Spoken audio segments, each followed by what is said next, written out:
लोकतंत्र में चुनाव में हार जीत होती रही है। हम लोग चुनाव से जुड़े रहे हैं, ये कोई नई बात नहीं है, नई घटना नहीं है। लेकिन लोकतंत्र की बुनियाद में है वोट।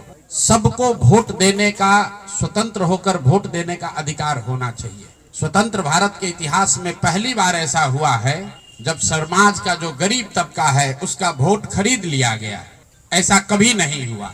मैं बहुत जिम्मेवारी से कह रहा हूं, 75 साल के देश के इतिहास में ऐसा कभी नहीं हुआ कि सरकार ने गरीब तबके के करोड़ों वोट 10-10 हजार रुपए में खरीदा है, 5.5 रुपया दैनिक के हिसाब से।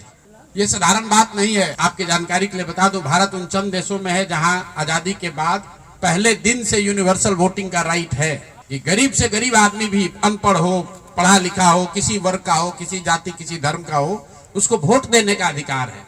अमेरिका जैसे देश में अधिकार मिलने में दशकों लग गए। इस देश में यह अधिकार रहा है और बाबा साहब ने कहा कि मैं लोगों को हथियार नहीं, उनको वोट का अधिकार दे रहा हूं। और वो वोट के अधिकार से ही पूरी व्यवस्था बनती चलती है। आप जो कैबिनेट का डिसीजन है उसको पढ़िए, उसमें लिखा गया है कि जो लोग भी इनकम टैक्स नहीं देते हैं और जो सरकारी नौकरी नहीं करते हैं, वो सारे परिवार के लोग, उनको 2-2 लाख रुपया दिया जाएगा रोजगार करने के लिए। और फिर अगले 1 महीने तक सरकारी व्यवस्था लगाकर महिलाओं को 10-10 हजार रुपए देकर उनका वोट खरीदा जाता है। उनके पीछे सरकार की व्यवस्था लगती है, वो पैसा लेकर बदल ना जाए। उनको जीविका के समूहों से जोड़ा गया, उनको जीविका की दीदियों को उनके पीछे लगाया गया कि भाई तुम जाकर इसी पर वोट करना। ये हुआ है तब आपको ये प्रचंड बहुमत दिख रहा है।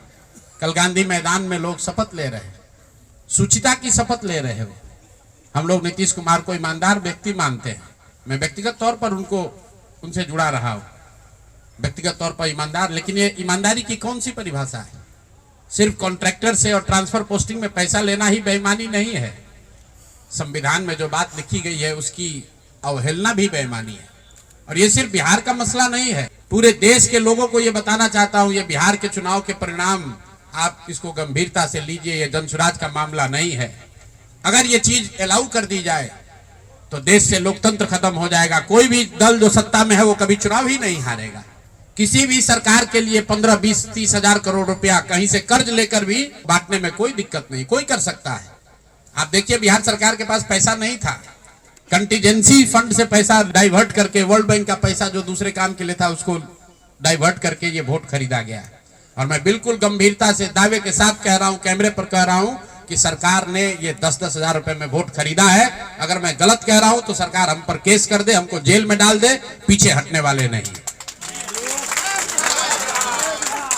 गांधी जी ने जब अहिंसा की परिभाषा लिखी है तो उसमें लिखा है कि अन्याय का प्रतिकार होना चाहिए। हमारा कोई द्वेष नहीं है, हमारा कोई झगड़ा नहीं, हमारी कोई लड़ाई नहीं है, लेकिन ये अन्याय है।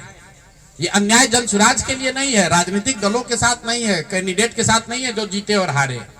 ये अन्याय उन गरीब लोगों के साथ है जिनको आपने 10 हजार रुपए का लालच देकर उनका वोट खरीद लिया, उनके बच्चों के पढ़ाई का हक छीन लिया, उनके बच्चों के रोजगार के सपने को छीन लिया। ये अन्याय है और उस अन्याय के सामने हम लोग झुकने वाले नहीं है, जनसुराज झुकने वाला नहीं है। इसीलिए एक दिन का आकर यहाँ मौन उपवास किया है, ताकि उसी धरती से, उसी गांधी की सोच से प्रेरणा ले सके और पूरी ताकत से, ईमानदारी और शुद्धता से इस लड़ाई को लड़ सके।